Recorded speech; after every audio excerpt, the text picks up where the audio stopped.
주신 하나님의 말씀은 요나서 2장 1절에서 10절의 말씀입니다.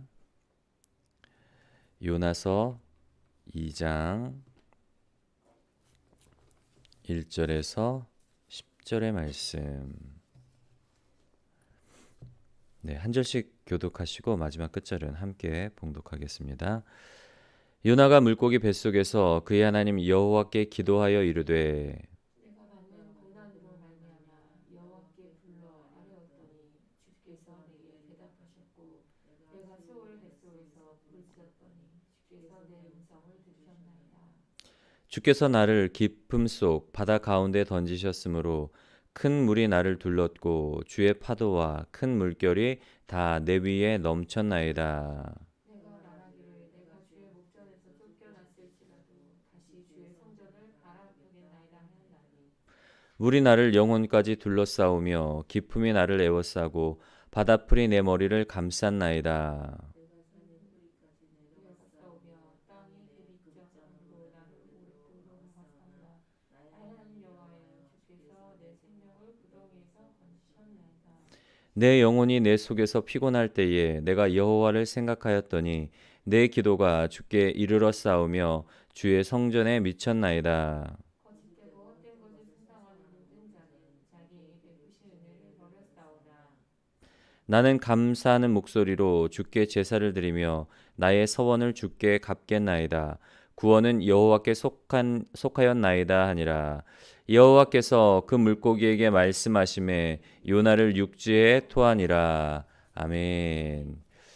네, 오늘 요나서 2장의 말씀은 이제 요나가 그 풍랑 속에 선원들에 의해 바다에 던져진 이후에 1장 마지막 절의 말씀을 보면 이미 하나님께서 물고기를 예비해서 요나가 바닷속에서 그냥 수장되는 것이 아니라 죽는 것이 아니라 요나가 물고기 뱃속에서 다시금 그 회복하는 그런 기회를 마련해 주시는 그 말씀인데요. 우리가 오늘 요나서 2장의 말씀을 통해서 두 가지 정도 좀 교훈을 발견할 수가 있습니다. 첫 번째는 뭔가 하면 어, 은혜의 신비, 하나님의 은혜의 신비는 밑바닥에서 경험할 수 있게 된다라는 사실입니다. 하나님의 그 은혜의 신비. 오늘 말씀을 보면 요나가 이제 하나님께서 요나에게 니느웨로 가서 그 성의 죄악이 가득함으로 곧 그 성이 하나님의 심판을 받게 될 것이다라는 메시지를 선포하라고 해요. 근데도 지난 시간에 살펴봤지만 이 니느웨라는 그 아시리아의 수도는 어, 이스라엘 백성들이 봤을 때 원수잖아요. 이스라엘을 침략하고 이스라엘 백성들을 죽이고 그런 원수 같은 나라이다 보니까 요나가 하나님의 말씀에 순종하기가 싫은 거예요. 그래서 니느웨와 정반대 방향인 이제 다시스로 가기 위해서 성경에 보면은 욥바로 내려갔다라고 그렇게 표현을 해요. 내려갔다라는 표현을 쓰고 있습니다. 그리고 또 배를 타고 다시스로 가는데 배에서도 배 밑바닥으로 내려갔다라고 그렇게 성경은 기록을 하고 있습니다. 계속 내려감의 연속이에요. 하나님의 말씀을 쫓아 하나님께로 나아가는 것이 아니라 하나님의 얼굴을 피해서 도망가는 것을 표현할 때 내려간다라는 표현을 쓰는 거예요. 하나님의 뜻과는 정반대의 길들. 욥바로 내려가고 배 밑바닥으로 내려가고 그리고 오늘은 어디까지 내려가는가 하면 나를 깊음 속 바다 가운데 던지셨으므로 그리고 그 16절의 말씀을 보면 내가 산의 뿌리까지 내려갔사오며 산의 뿌리는 어딘가 하면 바닷속 깊은 그 심연이란 말이에요. 깊고 깊은 그 바닷속 밑바닥까지 내려갔다라고 그렇게 요나가 고백을 하고 있어요. 요나의 지금 하나님의 얼굴을 피해서 도망가는 그 하나님의 뜻을 피해서 도망가는 요나의 모습을 보면 내려가는 인생이에요. 계속해서 내려가요. 끝도 없이 내려간단 말이에요.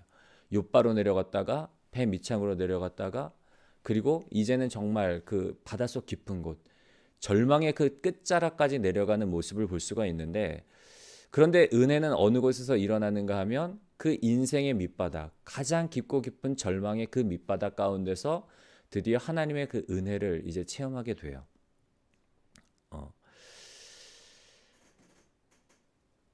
여러분 제가 좋아하는 이제 그 외국 목사님 중에 팀 켈러 목사님이라는 분이 계십니다. 제가 몇 분을 되게 좋아하는데 그 목사님들 중에 한 분이 이제 팀 켈러 목사님인데 그분이 쓰신 책 중에 이제 요나서와 관련해서 쓰신 책 중에 어, 우리나라 말로 번역해서는 이제 방탕한 선지자예요. 방탕한 선지자. 영어 표현으로 보면 프로디글 프로핏 해가지고 그 프로디글이라는 그 단어가 어디에 쓰이는가 하면 우리가 왜 돌아온 탕자 그때 돌아온 탕자가 영어 표현으로 보면 더 프로디글 선이거든요. 그래서 탕자.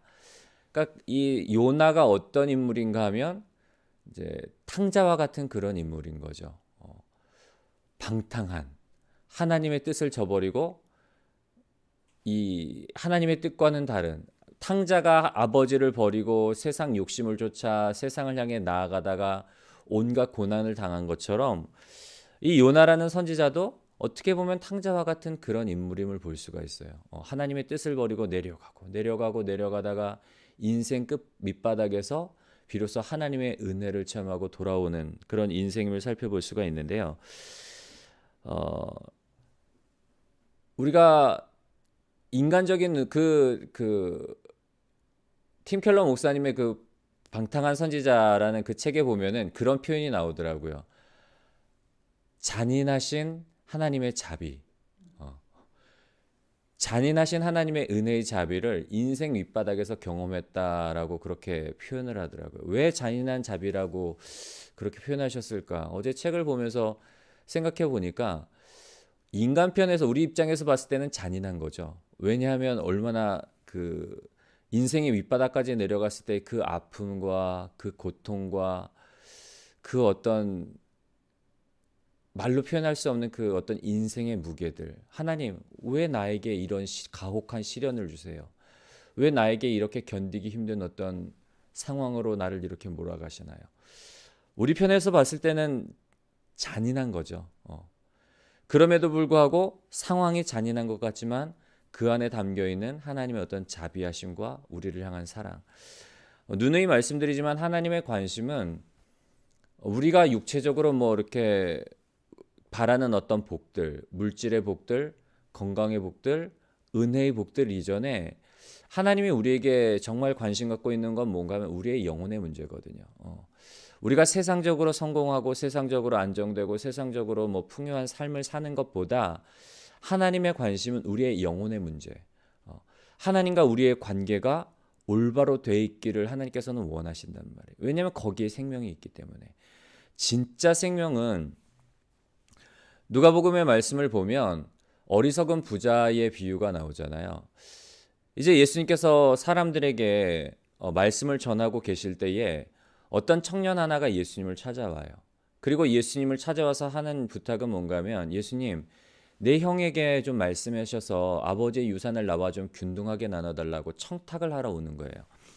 아마도 이 청년의 아버지는 유언을 남기지도 못할 정도로 갑작스럽게 돌아가신 것 같아요. 뭐 생전에 지병이 있으셨다면 뭐 재산에 대해서 어떻게 뭐 유언을 남기셨을 텐데 그런 유언을 남기지 못할 정도로 급작스럽게 돌아가시다 보니까 이제 형이 장자로서 자기의 몫을 제외하고 나머지의 것을 동생에게 줬는데 동생 입장에서 봤을 때는 뭔가 좀 불공평한 것 같아요. 형이 더 많이 받은 것 같고 내가 받아야 될 몫을 제대로 못 받은 것 같으니까 예수님께 찾아온 거예요. 예수님이라면 내 형이 예수님은 존경하는 분이니까 예수님이 말씀해 주시면 내 형이 좀 따르지 않겠나 하는 마음에 이제 찾아와서 부탁을 드리는 거죠.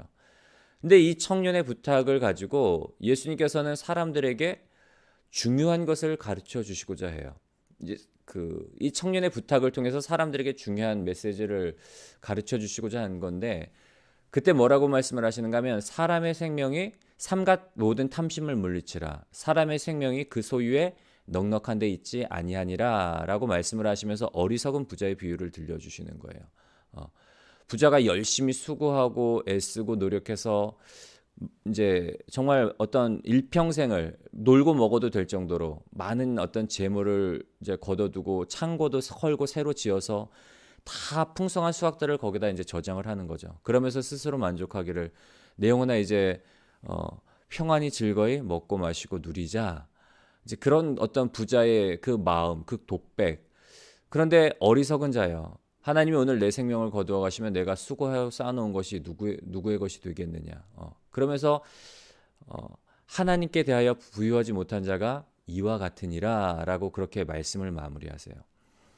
여러분, 이 청년의 부탁을 통해서 예수님께서 사람들에게 가르쳐 주시고자 했던 건 다른 게 아니에요. 삼가 탐심을 물리치라. 사람의 생명이 어디에 있지 않다고요? 소유에 넉넉한 데 있지 않다는 거예요. 그러면 우리의 진짜 생명은 어디에 있다는 걸까요, 여러분? 물질에 있다는 게 아니에요. 우리의 생명은 어디에 있는가 하면 하나님과의 관계 속에 있는 거예요. 하나님께 대하여 부유하지 못한 자가 이와 같으니라. 그 부자에 대해서, 부자는 나름대로 정말 열심히 수고하고 애썼단 말이에요. 쉽게 말하면 오늘날로 표현하면 자수성가한 인물이에요. 마땅히 인간적인 기준으로 보면 박수갈채 받아야 되고 존경받아야 되고 인정받아야 되지만 예수님께서는 그 부자에 대해서 어리석은 자다라고 이야기를 해요. 왜 어리석은 부자다라고 얘기를 하는가 하면 그의 삶 속에서는 하나님이 개입할 여지가 없었던 거예요. 그냥 자기 열심, 내 노력, 어떤 내 방법으로 살아왔지 하나님이 비집고 들어갈 틈이 없는 거예요. 그래서 이 부자에 대해서 예수님이 뭐라고 평가를 하시는가 하면 하나님께 대하여 부유하지 못한 자가 이와 같으니라. 이와 같이 어리석은 부자라는 거예요. 왜냐하면 우리는 그 누구도, 이 세상에 있는 그 누구도 하나님을 떠나서는 살 수 없기 때문에, 진정한 우리의 생명은 하나님과의 관계 속에 있기 때문에 예수님께서 이 청년의 부탁을 통해서 그 중요한 사실을 가르쳐 주시고자 했던 거거든요. 여러분, 하나님의 관심은 우리의 영혼의 문제예요. 그래서 때로는 우리를 그 인생의 밑바닥까지 내려가도록 그렇게 버려두세요. 우리를 사랑하신다면 왜 중간에서 잡지 않으셨어요? 우리를 사랑하신다면 왜 우리를 이 극한 상황까지 인도하셨어요? 우리는 그렇게 항변할 수도 있어요. 그런데 우리가 느끼기에 잔인하신 그 자비, 인생의 밑바닥에서 경험하는 그 은혜가 있단 말이에요. 왜냐하면 내가 젊었을 때, 내 힘이 있을 때는 사실 하나님을 찾지 않잖아요.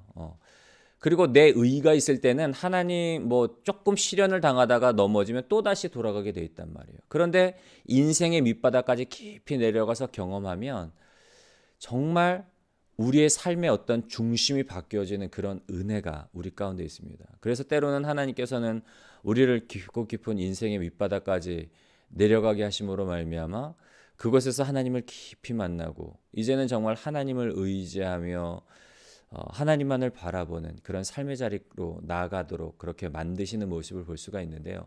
모세를 통해서도 볼 수가 있잖아요. 화려한 왕궁의 40년, 그리고 광야 40년을 통해서 nothing, 나는 아무것도 정말 아닙니다.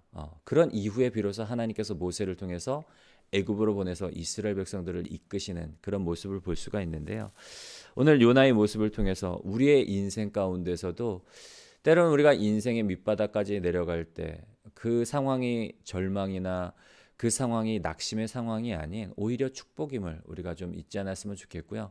어떠한 상황이든지 간에 정말 고난의 자리 가운데서 그 가운데도 함께 하시는 하나님의 자비하심과 또한 우리를 향한 그 사랑의 손길, 그 인생의 밑바닥에서부터 우리를 이끌어 올리시는, 또한 우리를 변화시켜서 정말 예수 그리스도의 장성한 분량에까지 이끄시는 그 하나님의 은혜의 손길을 경험하시는 복된 여러분들이 되시기를 주님의 이름으로 간절히 소원합니다.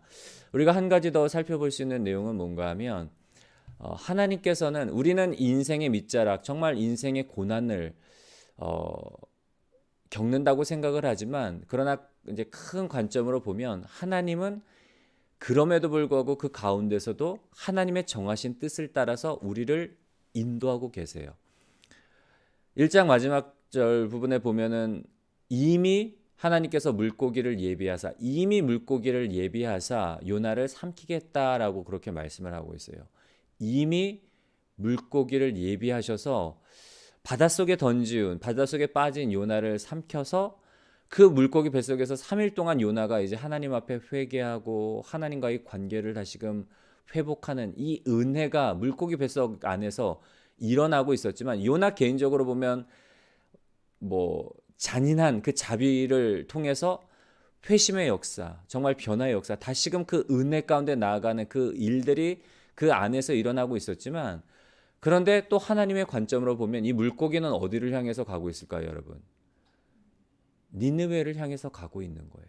하나님의 뜻을 이루기 위해서 그 니느웨로 가고 있어요.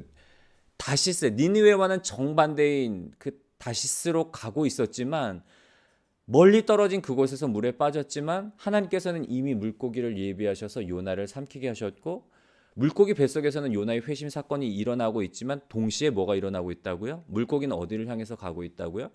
니느웨를 향해 가고 있는 거예요. 하나님의 뜻을 이루기 위해서 가고 있는 거예요. 우리가 살아가다 보면 우리가 때로는 하나님의 뜻과는 정반대의 길을 갈 때가 있어요. 왜냐하면 우리는 여전히 성화의 단계로 가고 있기 때문에, 여전히 우리 안에는 옛사람의 어떤 습성들과 옛사람의 어떤 그 정욕들, 육시의 정욕과 안목의 정욕과 이생의 자랑들이 살아가던 그 습관들이 우리 안에 있다 보니까 선택의 문제에 있어서 하나님의 뜻을 따르기보다는 때로는 인간적인 결정을 하고 하나님의 뜻과는 무관한 내 욕심, 내 어떤 뜻을 쫓아갈 때가 있단 말이에요.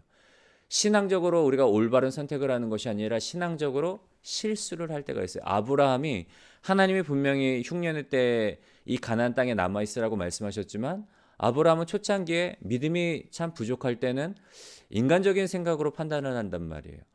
야, 지금 이 흉년의 때 이 가나안 땅에 남아 있는 것보다 애굽에 내려가는 게 더 유익이겠다. 왜냐하면 애굽에는 나일강이 있기 때문에, 마르지 않는 나일강이 있고 주변으로 푸른 목초지가 있기 때문에 방목을 하는 아브라함 입장에서 봤을 때는 애굽으로 가는 게 더 유익이란 말이에요. 그래서 내려갔다가 어떤 일을 당하죠? 아내를 빼앗기는 수치를 당해요. 그리고 하나님의 뜻과는 무관하게 자기의 생각을 쫓아가서 참 어려움을 당하지만, 그런데 그곳에서도 하나님의 은혜로 말미암아 빼앗겼던 아내도 찾게 되고 오히려 더 많은 재물을 받아가지고 다시금 그 가나안 땅으로 돌아오는, 우리가 아브라함의 이야기를 통해서 살펴볼 수 있는 건 뭔가 하면 우리의 실수까지도 선용하시는 하나님을 우리가 발견할 수가 있습니다. 하나님을 사랑하는 자, 곧 그 뜻대로 부르심을 입은 자들에게는 모든 것이 합력하여 선을 이루느니라. 때로는 우리가 살아가다 보면 실수할 때도 있어요.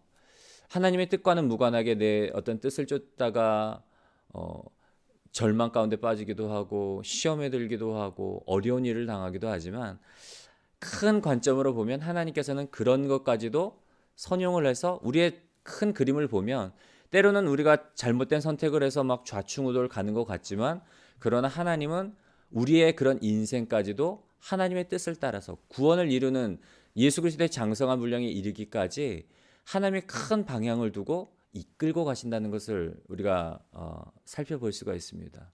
그래서 무엇보다도 그러면 이제 마음 놓고 우리가 내 욕심대로 살아가도 되겠네? 그거는 또 아니고요. 그럴 수 없느니라. 로마서의 표현을 보면, 그러면 우리의 불의가 하나님의 의를 드러내면 어떠한 사람들, 그럼 이제 마음대로 우리가 죄를 지어도 오히려 그게 하나님의 은혜를 드러내는 거 아니냐? 그렇게 말할 수 있지만 바울은 뭐라고 얘기하는가 하면 그럴 수 없느니라. 하나님을 사랑하는 사람은 그럴 수 없다는 거예요. 하나님을 사랑하는 사람들은 뭘 생각을 하죠? 늘 하나님의 뜻을 이루기 위해서 삶을 살아가기 때문에 그럴 수 없다는 거예요. 그러나 우리의 인생 가운데 때로는 우리가 실수할 수도 있고 잘못된 믿음의 선택을 내리지만, 그러나 중요한 건 뭐라고요? 하나님은 커다란 방향을 가지고 하나님의 뜻을 가지고 우리의 구원을 이루어가고 계시고, 하나님의 나라도 마찬가지입니다. 이 땅에서 많은 불의가 있고 많은 악이 있고 하나님이 살아계시다면 왜 이런 문제를, 이런 악을 그냥 방관하실까? 우리는 그렇게 생각할 수 있지만, 그러나 역사의 주관자 되시는 하나님은 역사 속에서 하나님의 나라를 큰 어떤 방향을 가지고 인도해 가고 계심을 우리가 볼 수가 있는데요. 우리의 인생 가운데 선한 길들로 인도하고 계시는 그 하나님을 바라보고 그 하나님께 여러분 믿음으로 우리의 인생을 내어 맡기고 그 하나님과 동행함으로 말미암아 이 땅 가운데서 많은 축복의 열매를 거두고, 또한 이 땅 가운데서 하나님의 나라를 이루어가는 쓰임받는 복된 여러분들이 되시기를 주님의 이름으로 간절히 소원합니다.